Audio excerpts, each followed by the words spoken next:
Hello everybody and welcome to my review of The Lego Movie 2, the second part.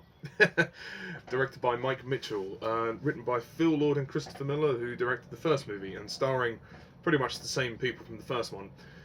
Okay, so, The Lego Movie 2. The story of this film is that it continues shortly after the events of the first one, where the Lego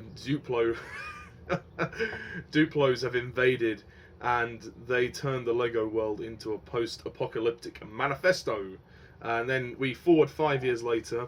There's not much left of the city, and Lucy, along with some of the other characters, are kidnapped by someone called General Mayhem. And then Emmett goes on a quest to find his friends and save them, along with the help of a new guy he meets called Rex. And when the friends are captured, they meet this queen who can transform herself into anything. And she basically wants to get married to Batman so that she can unite the two different sides of the Lego kingdom and essentially stop war from happening. But obviously there are further complications. But I'm not going to go into detail too much. Okay, so, The Lego Movie 2, the second part. It's been 5 years since the first one, which is unbelievable. I can't believe that it's taken 5 years for them to make the sequel. But before I go any further, I just want to say you may notice a new background. Yeah, basically I've had a bit of a shift in furniture. So I normally would be sitting there in that chair behind me. I would normally be sitting in that to do the reviews, facing the window. But the reason is because because there's so much sunlight, it really blocks my vision, and I end up having to shut the curtains a lot, which is annoying. And it's not good for my eyes either. I'm wearing glasses as it is, so I thought, well, if I shift the computer over this side, then I'll put the DVD shelf on that side, which is where I'm talking to you now. That's where the DVD shelf used to be, and it actually opens up the space a lot more. But anyway, Lego Movie 2. So, I was surprised, I have to say. The trailers were underwhelming, I must say, but this is a surprisingly great movie. I had such a fun time with this film. I mean, I actually think it's one of those sequels that actually lives up to the original. I think it is just as good as the first one. It may even be slightly better, but I don't know at the moment because I need to rewatch it. But as far as I recall, I really enjoyed the first one. I mean, I haven't seen the first one for quite a couple of years at least, because I reviewed it a couple of years back when Lego Batman was coming out. But this one was very good as well. It doesn't feel like it was directed by Mike Mitchell. It actually does feel like it was directed by Phil Lord and Christopher Miller. This movie is a ton of fun. It is a ton of fun. I mean, the story is a little bit strange. It's kind of confusing in places. Well, not necessarily confusing. It tries to kind of complicate itself a bit when it doesn't really need to. I mean, you can follow it, but there's a lot more plot threads in this movie than there are in the first one. So I guess I can admire the slightly more complex storytelling. But even so, I mean, they introduced the concept of time travel in this film, which is perplexing, and that may or may not confuse younger audiences. But what the hell, you know? If you've seen Doctor Who, you know you're not going to be a stranger to time travel. But, I mean, it works. It really works. I think that this movie captures the charm and the humour of the first one. This movie made me laugh a lot. I mean, like, literally, there were laugh out loud moments. Sorry, I can't speak. Laugh out loud moments in this movie, which really were amazing. I mean, there were some great references to other movies. There was a couple of moments when they broke the fourth wall. The humour was very good, very clever. And just as clever as the first one. So I'm definitely going to see this movie again because it made me laugh so much. It's hilarious. So it's one of the funniest movies I've seen recently. So go and see it on that basis. I don't think it's perfect. I do think my only major criticisms with this movie are some of the live action scenes go on a bit too long. I don't think we needed to show the humans so much. They kind of overused them a little bit. Like in the first movie, it was a genuine surprise when we got to that point in the movie where we saw Will Ferrell and his son. I mean, it's the same people. I mean, you know, we hear Will Ferrell's voice, although this time we see the daughter along with the son and the mother. Those scenes can go on a little bit too long, and consequently, I think the movie does. The third act of the movie kind of drags a bit.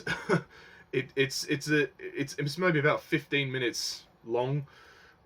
I mean, it moves at a great pace, but towards the end, it takes a while to end. Like, you think that it's going to end, and then it keeps going and going. So, I think the third act is a little bit too long. But aside from that, it's really, really good. They bring back the Everything Is Awesome song, which is annoyingly catchy. And they do a different version of it as well at some point. I'm not going to spoil it, but there is another point in this movie where they do remix it, I guess you could say, or they do another version of it, essentially. And there's another there is another song that they use in this movie called "Just Gonna Get Stuck Inside Your," it's gonna get stuck inside your head, and which is the song I play at the beginning of this review. And that is that is even more annoying than Everything Is Awesome. Can't speak. But in a good way. I think the voice cast do a good job. Chris Pratt is great. I mean, he's always been charming as Emmett. He's always been fabulous in everything he's in, and he's great here. And this movie is so much better than the Lego Ninjago movie. God, that movie wasn't good. And he also plays Rex. There's a reason why he does that.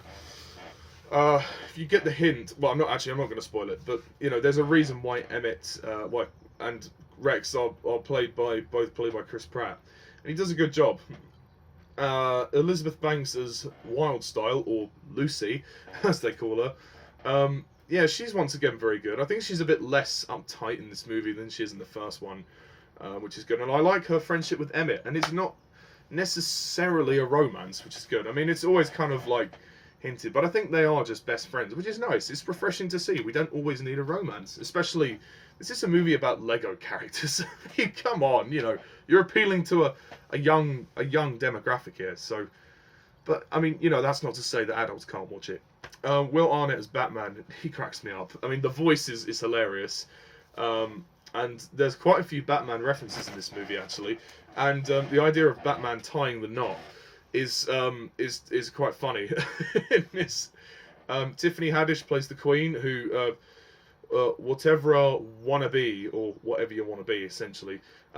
She has a couple of songs as well, which is surprising. They do add a couple of songs in this movie, sorry. And I thought that they were going to be cringy to listen to, but they were actually very clever. The lyrics and the tune, they made me laugh.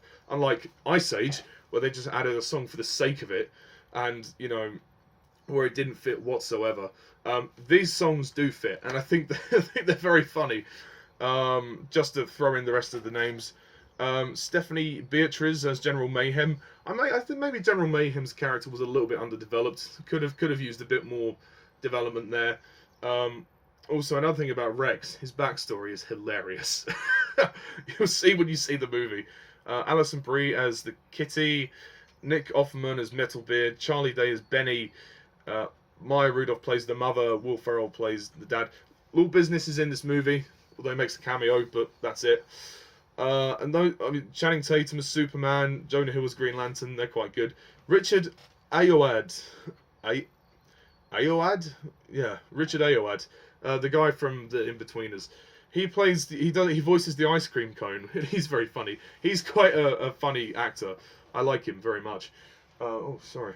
The lighting's gone a little bit dark. Let me just turn my light on. Hopefully that's made some difference. Or if not, then sorry. The movie's animation is also very good. Again, the movie's animation is so good that it actually, is so convincing that it doesn't look like it's CGI, although it is, obviously, other than the live action scenes. The movie does actually give off the illusion that it was a stop motion movie, which is impressive, I have to say, very impressive. The story itself is interesting. Like I said, it tries to complicate itself a bit more when it doesn't need to. These movies just need to be simple. and tell a simple story. They're just fun, and I had a ton of fun watching this movie. And its heart was certainly in the right place. It had a great message about, you know, being who you are. You don't have to change who you are. Simple, but it works. Execution-wise, it does very well. This is such a fun movie, just as good as the first one.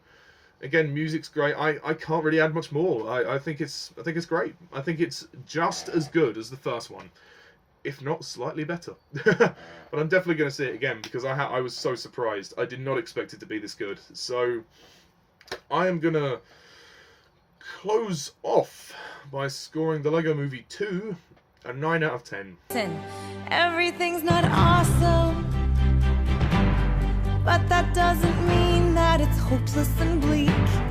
Everything's not awesome, but in my heart I believe